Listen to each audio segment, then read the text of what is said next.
Hi, I'm Tressa with Cooper Farm Co. Come with me as we label the Sierra Summit candle and chat small business. So I poured these just the other day. Everything's set, except that there are a couple of candles that had, only one that had a really bad sinkhole because I readjusted the wick center as it was drying. And so that created a sinkhole. There are ways to fix that. So you could just take a heat gun. I put it on the low setting, and can you see that in the frame? There we go. So I just put it on low setting and give it a nice melt on the top until everything sinks back to an even level. It doesn't happen very often. Once you get used to the wax that you choose and your timing, and you understand your melt, the degree that you're going to pour your candle. I rarely get sinkholes, but it happens from time to time. Like I said, this bad one was more me having to move the wick around once it developed a crust on the top. The wax was already forming, but it was still soft enough in the middle that I could move the center of the wick. And that happened to a couple of these here. So that is the way you can fix any mistakes. As long as it did not completely dry with the wick in a wrong spot, you can fix most of these errors. All right, so we'll go back to some of those others.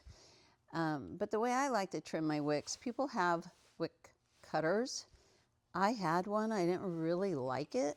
So I have a nice sharp pair of scissors, and I just clip each one off, and this works beautifully. If your scissors are not sharp enough, it will mess up the wick. So you have to have a really good pair. These are brand new, not expensive, just brand new. So I just clip all of these off.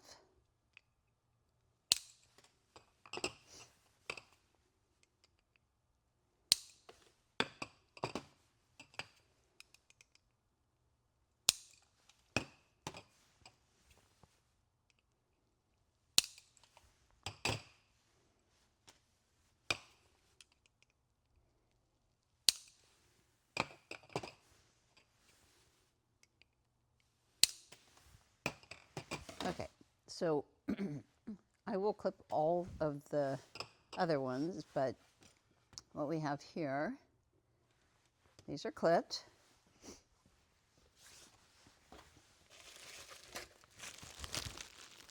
And then I'm just going to place the lids on before I label these beautiful candles. This is my Sierra Summit. It smells just like a beautiful sunny day in Tahoe on the Sierra Mountain Range. Has the pine, has sage. It's just such a great smell. So, and these, I love these lids. This one's not fitting right though. What's going on here? Okay. So they have a nice little rubber ring that they stay nice and tight. So you have to give a little pressure to these. All right, so we'll go on to doing some labeling. Okay, so let's label the candles together.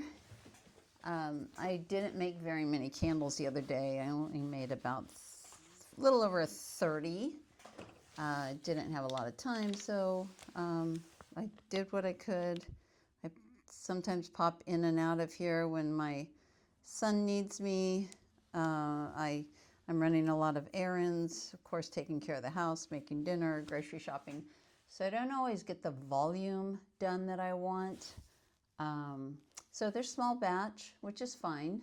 I can ramp up and do hundreds if I'm really focused and I'm here, for hours, because once you start wax, you can't just leave it, right? So I hand apply all the labels. I polish my label front before I put the the label on, and then get the top on. These are absolutely gorgeous labels. I think the other day in the video I showed you, I'm just so proud of these labels because they're just so elegant and luxurious.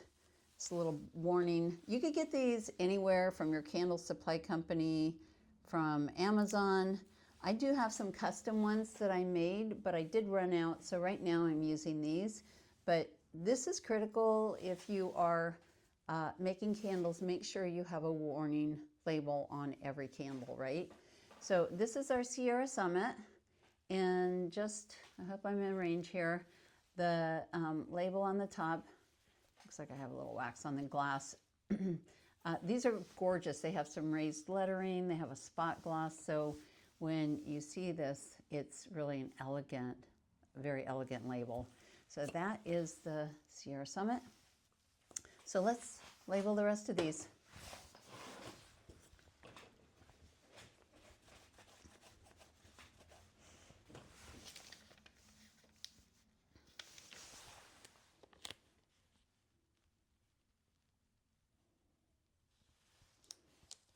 I have made some mistakes in the past when I've designed labels for my candles where some jars have such a very slight taper to them. And if your label is too long or too big for that taper, you get puckers that you can't get out of the label. Luckily, it's not happening on this one. I really spent a lot of time understanding that. But some candles that I've had, this one even has just a ever so slightly taper to it. But if the label is a little bit too big, it will pucker at the bottom and you can't get that pucker out. And I know that wouldn't bother everybody, but it bothers me because if my customers are paying good money for a beautiful product, I want it to be perfect. And maybe, like I said, most people won't notice, but I notice. And so when I make those mistakes, I just have to eat the mistake financially and go back to the drawing board and either remake those labels or get another jar that works a little bit better. But it happens. I will tell you, I don't think there's a creator out there that has not made mistakes, and plenty of them. I've owned and operated and ran a specialty food business for, let's see, I think it's going on 28 years now. That's my primary business. And this one I'm still, I would say, getting off the ground. I'm still working on making sure this business is growing every year. But with that other business, I learned so much, so many mistakes and learning curve that I'm avoiding with this business. But that doesn't mean that I haven't made plenty of mistakes with Cooper Farm Co. Like I said, I just mentioned that I made the mistake of labeling, and my first labels that we created a couple years back were absolutely beautiful. They were just a simple black and white label, and it worked for the brand at the time.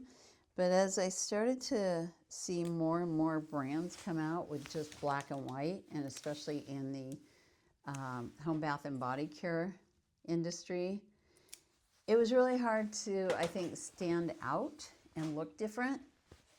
And looking different and being distinct is very important. If you're going to start a brand, you need to have your own style, your own look, and you need to stand out, because that's what makes you special, right?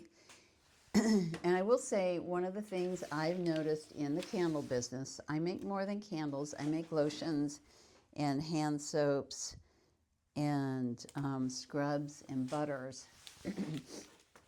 I do love the candles. I mean, it's great, but it is a saturated market. And what I see when I go to craft shows, or even these off-brand stores that buy, things for cheap and sell them for really cheap. You see a lot of generic looks. These craft shows, you'll walk around and there might be, at a craft show, there might be 5 candle makers with their products on the table, and all of them, without exception, seems to have just such a generic look. They might all be carrying the same identical scent because they're buying from a candle company that makes fragrances, and they're just using the fragrance out of the bottle instead of spending some time learning how to custom blend their own fragrance. And so they might all have the same scent, they name the same, smelling the same, in a jar that they bought from the candle company, and a very simple white label with copy on it. And that doesn't set them aside, okay? So I call them Me Too items, Me Too products. Everybody, Me Too, wants to get into the business, and they hear that they can make some money doing it on the side out of their garage or their back office. But there's nothing special about them. So my advice, if you want to get into creating a product, candles or anything really, try not to copy what everybody else is doing. Spend some time being creative. Find things that really get you excited.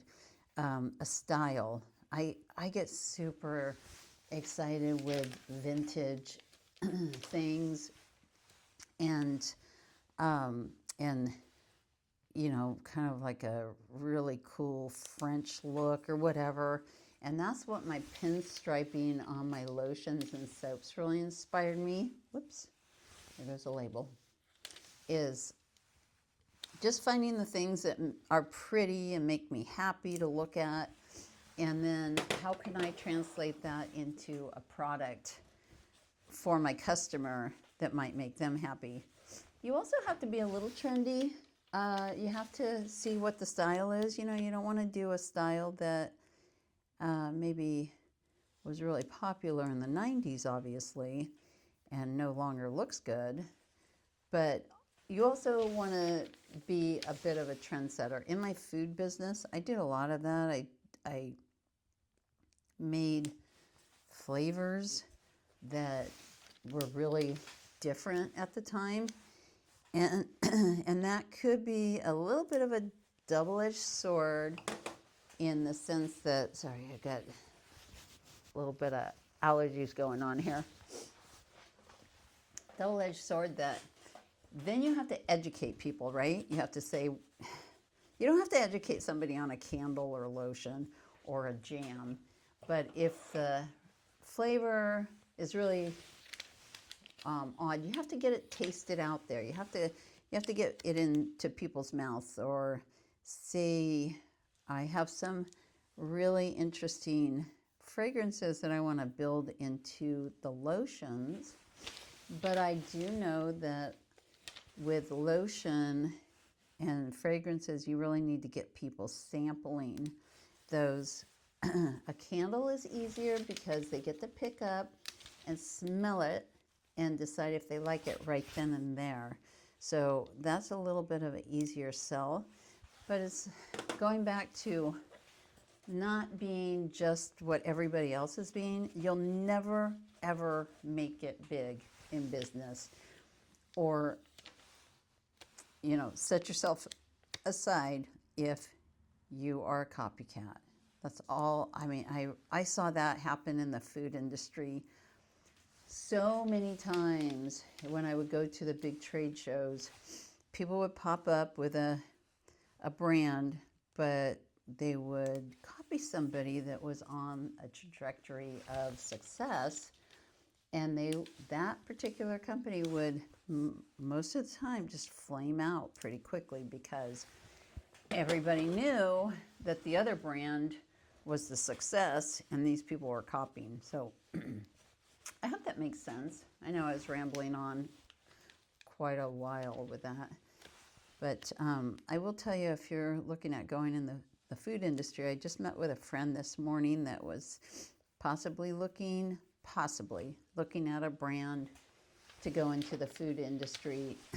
And she wanted to ask me quite a few questions. And that's a very low margin industry. I have friends that have been very, very successful, especially after being in the company, in the business for 28 years. They have been extremely successful. And I know a couple of them that even sold their companies for tens of millions of dollars, and great for them. They worked very hard. There's a high risk to that. You know, you're going into debt, and you're taking on investors and things like that. And that's okay if you're doing a calculated risk and you know you're ready for that ride. But the food industry can be extremely brutal. I think the home, bath, and body care industry is the same as far as it's a very low barrier to entry. You know, anybody can enter this versus food. You have to be licensed and you have to be safe. But candles and soaps and things like that, you can get into it much easier and on a cheaper or lower investment to enter, but it's saturated. So if you're going to do that, just know it's a highly saturated market. Be very good with your marketing. Be willing to, you know, get your hands dirty and work full time at it. But it's a higher profit margin than food, and I mean a lot higher. Food could end up being very, very slim profit margin, and once all the demos and the discounts and everything is done, you have to do a lot of volume, where you could do the beauty care industry lower volume and make a bigger profit, depending on how big you want to be. But I watch a lot of YouTube videos on people just making things, whether, I love the story about the young lady that started the scrunchie business. She has the XXL scrunchies. And I just watched a YouTube on her this morning where she is stepping back a little bit to do more creative work and sounds like what she said, letting her family run more of the day in and day out, because they grew so fast and she kind of burned out.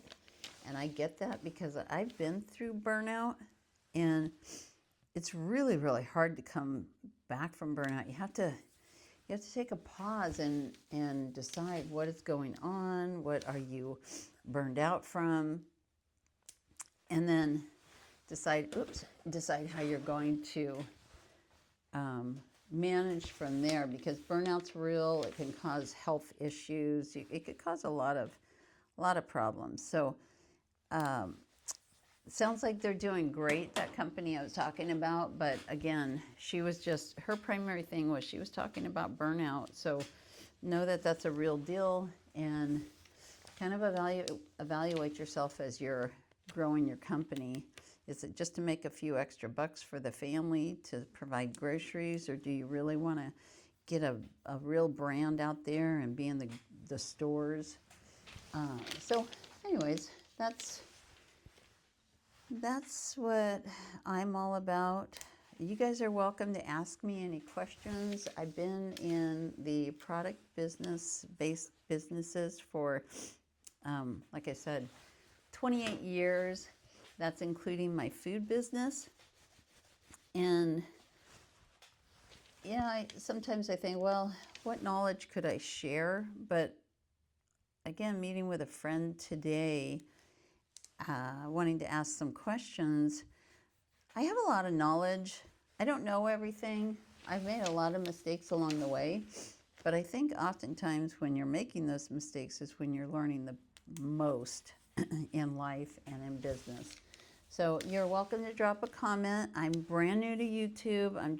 I'm really wanting to be consistent here and post more videos and help people accomplish their dreams and goals, because I've done it. And yeah, that's it. So let me know. All right. I will look forward to seeing you guys here in a couple more days, especially as I perfect my videos and my editing. I'm going to try to do most of my videos uncut, because I don't have the patience to sit down and edit videos. So a lot of them are just going to be kind of raw, showing you what I do. All right. Bye.